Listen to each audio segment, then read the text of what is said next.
Hi friends, welcome to Saritha's vlog. எல்லாரும் எப்படி இருக்கீங்க? நல்லா இருக்கீங்களா? இன்னைக்கு வந்து பாத்தீங்கன்னா நான் புலவு சாதம் தாங்க செய்ய போறேன். இது வந்து நெய் சோறுன்னு சொல்லுவாங்க. எங்க ஊர் பக்கம் புலவு சாதம், நெய் சோறு இதுதாங்க சொல்லுவாங்க. இப்போ வந்து இதுக்கு தேவையான பொருள் பார்க்கலாம். இது எப்படி செய்யறதுங்கிறதையும் நம்ம பார்க்கலாம். ஃபர்ஸ்ட் தேவையான பொருளை பார்த்துடலாம். இப்போ வந்து நான் வந்து நார்மல் வீட்டில் நம்ம சாப்பாட்டு அரிசி அதுதான் எடுத்து 20 நிமிஷம் போல இது ஊறிடுச்சு. 20 நிமிஷம் தாண்டியே ஊறிடுச்சு. இது ஊறிட்டு இருக்கட்டும். இப்போ வந்து இது வந்து 2 டம்ளர் அரிசி வருங்க. இதால 2 டம்ளர் அரிசி இது ஊற வச்சிருக்கேன். இதுக்கு வந்து 2 டம்ளர்ல 4 டம்ளர் தண்ணி ஊற்றணும். அதுக்கு 2 டம்ளர் நான் வந்து தேங்காய் பால் பாருங்க, தேங்காய் பால் புளிஞ்சு எடுத்து வச்சிருக்கேன். 2 டம்ளர் வந்து 4 டம்ளர் தண்ணியில் 2 டம்ளர் தேங்காய் பால் ஊற்ற போறேன். 2 டம்ளர் தண்ணி ஊற்றிக்க போறேன். இதான் அளவு. 2 டம்ளர் அரிசினா 4 டம்ளர், 1க்கு 2. இல்லை உங்களுக்கு கொஞ்சம் ரொம்ப பொலப்பொலன்னு வேணும் அப்படின்னு நினைச்சீங்கன்னாக்கா 1.25 ஊற்றிக்கலாம். இல்லை கரெக்டாக நீங்கள் சாப்பாடு அரிசினா உங்களுக்கு வந்துட்டு 2 டம்ளர்னா 4 டம்ளர் தண்ணி ஊற்றணும். இல்லை பாஸ்மதி ரைஸ், ஜீரக சம்பா அரிசி அப்படின்னாக்கா அதுக்கு தகுந்த மாதிரி நீங்கள் தண்ணி ஊற்றிங்க. இவ்வளோதான் அரிசியோடைய அளவு சொல்லிட்டேன்.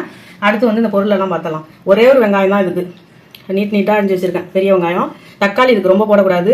இது சின்ன ஒரு மீடியம் சைஸ் தக்காளி ஒன்று அரிஞ்சிருக்கேன். நார்மலாக ரொம்ப பொடிசாலாம் இல்லை, பாருங்க இது மாதிரி தான் அரிஞ்சிருக்கேன். அடுத்து 3 பச்சை மிளகா, காரத்துக்கு இது மட்டும்தாங்க. அதனால 3 பச்சை மிளகா இது மாதிரி கீறி வச்சிங்க. அந்த பாருங்க இது மாதிரி கீறி வச்சிங்க. அடுத்து வந்து பார்த்தீங்கன்னா பட்டை, கிராம்பு, நார்மலாக நம்ம பிரியாணிக்கு தாளிக்குவோம்ல அதே மாதிரியே பட்டை, கிராம்பு, ஏலக்காய், பிரிஞ்சி இலை, ஒரே ஒரு ஸ்பூனு நெய், புதினா கொஞ்சமாக, இந்த ஒரு கைப்பிடி கிடையாது, ஒரு அரை கைப்பிடி புதினா, கொஞ்சோண்டு கொத்தமல்லி தழை, தயிர் ஒரே ஒரு ஸ்பூனு தயிர், இஞ்சி பூண்டு பேஸ்ட், உப்பு, கொஞ்சமாக எண்ணெய். ஒரே தெரியாக நம்ம வந்துட்டு நெய்யிலேயே வந்துட்டு தாளிச்சோம்னா தகட்டி போயிடும். ஏன்னா ஏற்கனவே வந்து தேங்காய் பால் வர ஊற்ற போகிறோம். அதனால வந்து கொஞ்சமாக ஆயில், எந்த குக்கிங் ஆயில் நீங்கள் யூஸ் பண்ணுறீங்களோ அது ஊற்றிக்கலாம். அவ்வளோதான். நல்லெண்ணெய் ஊற்றக்கூடாது, வேற எந்த எண்ணெய் வேணாலும் நீங்கள் ஊற்றிக்கலாம். இப்போ நம்ம குக்கரில் தான் இதை தாளிக்க போகிறோம், வாங்க பார்க்கலாம். இப்போ குக்கரை வச்சுட்டேன். இங்கே பாருங்க, ஒரு ஸ்பூனு நெய்யை ஊற்றிக்கிறேன் ஃபஸ்ட்டு. அடுத்து எண்ணெய் கொஞ்சம் ஊற்றிக்கிறேன், கொஞ்சமாக எண்ணெய் ஊற்றிக்கும். ஏன்னா ஒரே தெரியாக நம்ம வந்துட்டு இதிலே செய்ய முடியாதுங்க, ஏன்னா வந்துட்டு தகட்டிடும். கொஞ்சம் காயட்டும். இது போட்டலாம், பிரிஞ்சி இலை, கிராம்பு, ஏலக்காய் போட்டலாம். வெங்காயம் போட்டலாங்க. வெங்காயம்லாம் இது ரொம்ப வதக்க தேவையில்ல, கொஞ்சம் வதங்கினா போடுங்க. ரொம்ப இது வந்து இப்போ பிரியாணிக்கு வதக்கிற மாதிரி தான் வதக்கக்கூடாது. கொஞ்ச நேரம் அப்படியே கண்ணாடி பதம்னு சொல்லுவாங்க, கொஞ்சம் வதங்குற மாதிரி இருக்கணும், வதங்காத மாதிரி இருக்கணும். நான் அந்த ஸ்டேஜ் காட்டுறேன் உங்களுக்கு, வதங்கட்டும் கொஞ்சம். இப்போ தேவையான உப்பு போட்டுறேன். பாருங்கள் வெங்காயம் அவ்வளோதாங்க, இவ்வளோதான். சரிதா? வதங்காத மாதிரி இருக்கணும், வதங்கின மாதிரி இருக்கணும், தான் கண்ணாடி பதம், பல பழம் இருக்கணும். இப்போ வந்துட்டு நம்ம இஞ்சி பூண்டெல்லாம் போட்டு வதக்கிறப்ப கரெக்டாக வந்துடும். இஞ்சி பூண்டு போட்டுறேன் ஒரு ஸ்பூனு, பச்சை மிளகா,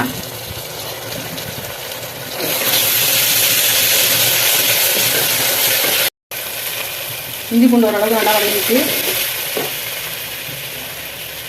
புதினா போட்டுடலாம், கொத்தமல்லி,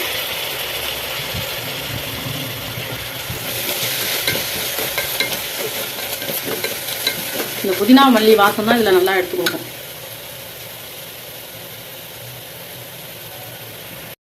தக்காளி போட்டுடலாங்க. தக்காளியை போட்டு ரொம்ப வதக்கக்கூடாதுங்க, சாதம் அப்படியே கலராக போயிடும். தக்காளி சும்மா போட்டுட்டு அப்படியே தயிர் ஊற்றலாம். தக்காளி வந்து ரொம்ப வதங்கக்கூடாது, ஏன்னா கலர் அப்படியே சேஞ்ச் ஆகிடும். அப்படியே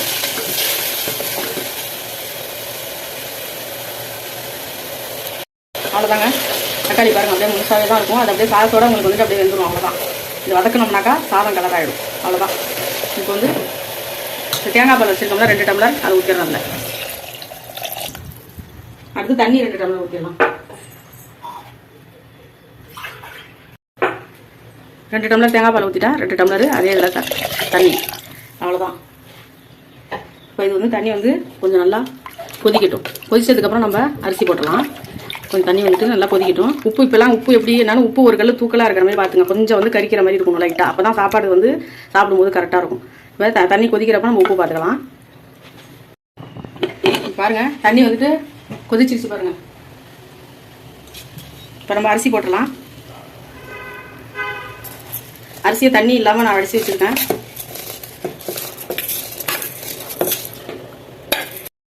இப்போ நான் உப்பு பார்க்குறேன். உப்பு பார்த்துட்டு உப்பு பத்தலைன்னா போட்டுக்கலாம். ஓகேங்க, உப்பு வந்துட்டு ஒரு கல் கூட யாரா இருக்குதுல.